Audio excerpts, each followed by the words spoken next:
United States Congress confirmed the existence of aliens and UAPs. We have the bodies of the pilots who piloted this craft. Biologics came with some of these recoveries. Were they, I guess, human or non-human biologics? Non-human, and that was the assessment of people with direct knowledge on the program I talked to that are currently still on the program. There are reports from military personnel that alien and UAP spacecrafts are in USA skies. As we convene here, UAP are in our airspace, but they are grossly underreported. These sightings are not rare or isolated, they are routine. Are these UAPs and alien sightings a threat to national security? There clearly is a threat to the national security of the United States of America. It has been for decades that we are hearing stories and myths about aliens' existence on other planets and galaxies. There are also many videos and photographs of aliens' presence on Earth that unfortunately most of them does not present clear details. But would you believe if I tell you, for the first time in history, USA government officially declared aliens' existence? These were top secret topics up until now, and for the first time some of them are publicly shown and revealed throughout the media. So we are going to talk about the confessions of people that are senior intelligence officers, top-ranked military personnel, and those inside the government that have access and knowledge on top classified documents and programs regarding of aliens, UFOs, and UAPs for many years. Also even reveal more secrets behind the closed doors. If knowing this stuff and information is intriguing to you, make sure you follow me till the end. A couple of weeks ago, some of the officials from United States Department of Defense, US Air Force, and US Navy have come and declared in this Congress that United States skies are full of UFOs and UAPs. And the reason they've come forward to reveal this information is because of these UAPs are now considered to be massive threats to national security, and they are showing malicious activities to humans and planet Earth. Is this something we should think about it and believe? Let me explain it to you. USA government and some private corporations are working on aliens for so many years, and one of the biggest investigation sites that exist for this matter is in the Area 51, which you might heard of it. All these researches and investigation on UFO and aliens all started from 1947, which reported that a spacecraft has been crashed in Roswell City in New Mexico. USA military started to investigate the incident to see what exactly it is that is not like any aircraft made by any nation. And after that, they decided to transfer it to Area 51 for further investigation. The information leaked out that they found 4 non-human bodies and 3 of them had been smashed and destroyed, but 1 of them was partially alive. There were 4 aliens aboard that thing. One was alive, partially alive at the time that this happened. The morticians working on bodies have described their physical shape that was around 120 centimeters tall. They don't have ears, they don't have nose, only 2 small nose holes. Didn't appear to have any ears. They only had 2 orifices. They didn't have earlobes, they had 2 ear canals. With very, very big eyes, a gray body, and 5 tall fingers. And the spacecraft itself was mentioned that it was in egg-shaped form without any visible windows or doors to get inside, and was completely black surface. Egg-shaped craft. It wasn't saucer shaped. These were the information from Roswell incident and what USA have found and keep in the very classified Area 51. Now let's see the other reports mentioned within the Congress a couple weeks ago that describes the same UAPs. This was one of the biggest events that these people are gathered and shared information in USA Congress about their experiences on UAPs or UFOs. And the main reason that they have concealed this was fear of making anarchy in general public and to make the situation out of control. Witness is Lieutenant Ryan Graves, a former U.S. Navy F-18 pilot with his own UAP experience. The next witness David Grush is a former senior intelligence officer with the National Geospatial Intelligence Agency and was a senior technical advisor for UAP issues. And finally, retired Navy Commander David Fravor, squadron leader who worked as a naval aviator for 18 years. Mr. Fravor has his own UAP experience known as the TikTok event. I look forward to hearing from all three of you today. Now let's break down what exact information are shared by these people to the Congress and what questions are asked by Congress representatives. First, take a look to the Air Force F-18 pilot that presents information on advanced UAP sightings.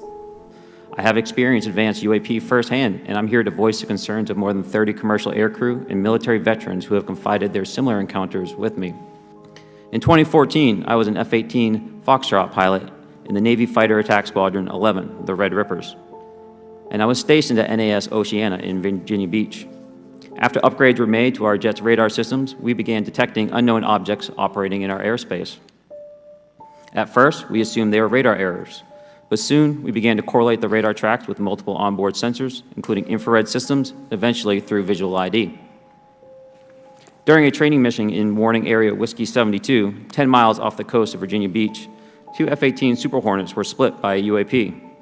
The object, described as a dark gray or a black cube inside of a clear sphere, came within 50 feet of the lead aircraft and was estimated to be 5 to 15 feet in diameter. The mission commander terminated the flight immediately and returned to base. Our squadron submitted a safety report, but there was no official acknowledgement of the incident and no further mechanism to report the sightings. Soon, these encounters became so frequent that aircrew would discuss the risk of UAP as part of their regular pre-flight briefs.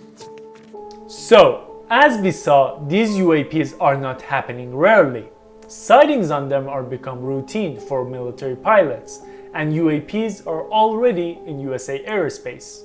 Retired Commander Fravor raised the report of seeing UAP or UFO on his experience in 2004. As you know, my name is David Fravor. I'm a retired commander in the United States Navy. In 2004, I was a commanding officer of Strike Fighter Squadron 41, the world-famous Black Aces. On this day, we were scheduled for a 2v2 air-to-air training with the USS Princeton as our control. When we launched off Nimitz, my wingman was joining up. We were told that the training was going to be suspended and we were going to proceed with real-world tasking. As we proceeded to the west, the air controller was counting down the range to an object that we were going to, and we were unaware of what we were going to see when we arrived. The controller had told us that these objects had been observed for over 2 weeks, coming down from over 80,000 feet, rapidly descending to 20,000 feet, hanging out for hours, and then going straight back up. For those who don't realize, above 80,000 feet is space. We arrived at the location at approximately 20,000 feet in a controller called merge plot, which means that our radar blip was now in the same resolution cell as the contact. As we looked around, we noticed that we saw some white water off our right side. All four of us, because we were in F-18Fs, so we had pilots and Wizzo in the back seat, looked down saw a white tic-tac object with a longitudinal axis pointing north-south and moving very abruptly over the water like a ping-pong ball. There were no rotors, no rotor wash, or any sign of visible control surfaces like wings. As we started clockwise towards the object, my Wizzo and I decided to go down and take a closer look with the other aircraft staying in high cover to observe both us and the tic-tac. We proceeded around the circle about 90 degrees from the start of our descent, and the object suddenly shifted its longitudinal axis, aligned it with my aircraft, and began to climb. We continued down another 270 degrees, nose low, where the tic-tac, or we considered 270 degrees to where, and we went nose low to where the tic-tac would have been. Our altitude at this point was about 15,000 feet, and the tic-tac was about 12,000. As we pulled nose onto the object, within about a half mile of it, it rapidly accelerated in front of us and disappeared. Our wingman, roughly 8,000 feet above us, lost contact also. We immediately turned back to see where the white water was at, and it was gone also. So as we started to turn back towards the east, the controller came up and said, "Sir, you're not going to believe this, but that thing is at your cap point, roughly 60 miles away in less than a minute."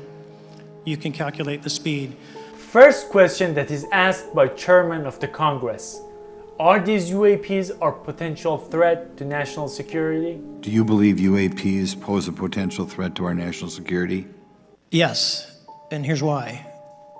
The technology that we faced was far superior than anything that we had, and you could put that anywhere. If you had one, you captured one, you reverse engineered it, you got it to work, you're talking something that can go into space, go someplace, drop down in a matter of seconds, do whatever it wants, and leave, and there's nothing we can do about it.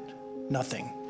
So, we understand that based on the sightings in 2004, the technology was so high that UFO or UAPs come to the Earth in seconds, doing some reconnaissance, and then, in a matter of seconds, they disappear much faster than the speed of light. Then the representative asked that how is the technology of UAPs compared to the aircraft and technologies of USA government that they have today. Describe or note that aircraft that are being witnessed, particularly by the 30 folks that you're working with, are essentially outside the scope of anything that we know of today and the technology we have today. Mr. Graves, Mr. Fravor? The objects that are being seen by commercial pilots are performing maneuvers that are unexplainable due to our current understanding of our technology and our capabilities as a country, and that applies for the military as well. Mr. Fravor? Yeah, I concur with that. We have nothing that can stop in midair and go the other direction, nor do we have anything that can, like in our situation, come down from space, hang out for 3 hours, and go back up. Thank you. My last question. One of the big questions that have been asked is, up until now, is USA in possession of these UAPs? Mr. Gresh, finally, do you believe that our government is in possession of UAPs? Absolutely, based on interviewing over 40 witnesses over 4 years. And where? I know the exact locations, and those locations were provided to the Inspector General and some of which to the intelligence committees. I actually had the people with the firsthand knowledge provide a protected disclosure to the Inspector General. This shows that all we said earlier about Area 51 investigation and experiments on alien bodies and USA basic knowledge on aliens technology are true. The next questions that pops into everybody's head: are these non-human quote aliens cause harmful activities to humankind? Has been harmful activity or aggressive activity? Has any of the activity been aggressive, been hostile in your reports? I know of multiple colleagues of mine that got physically injured. Okay, so there has been activity by alien or non-human technology and or beings that has caused harm to humans. At least the activity that what I personally witnessed myself and my wife was very disturbing. Okay. Then couple of questions asked from the witnesses to examine what purposes UAPs or aliens have on coming on Earth. Are there any reconnaissance and vulnerability assessment intentions by them? Is there any indication that these UAPs could be essentially collecting reconnaissance information? Mr. Graves? Yes. Mr. Grush? Fair assessment, yeah. Mr. Fravor? Very possible. Again, in the national security vein, is it possible that these UAPs would be probing our capabilities? Yes or no, Mr. Graves? Yes. Rush? Yes. Fravor? Definitely. Okay, now we're definitely sure that UAPs or aliens have a solid knowledge on planet Earth and human capabilities. The next terrifying question is, would we expect any serious conflict or war between humans and aliens in near future? It would surprise you, but unfortunately the answer is yes, it may be. You think I might joke about this, but listen to this. USA has just created around 5,500 nuclear bombs up until now. And not only USA, but Russia just created more. Only 100 nuclear bombs is enough to destroy the whole planet Earth. Both USA and Russian nuclear bombs can destroy the Earth for 1,000 times. It's pretty obvious that the purpose of creating this amount is not for fighting between humans, but something greater would threat humans and planet Earth. However, nothing is certain right now, and we shall see what would happen in near future. If you found this video intriguing, I appreciate you give me a thumbs up and comment about your opinions regarding UAP's existence in our planet Earth. Also, let me know if you'd like me to create the next episode to discuss more about the UAP events happening on Earth. Till the next video, see ya.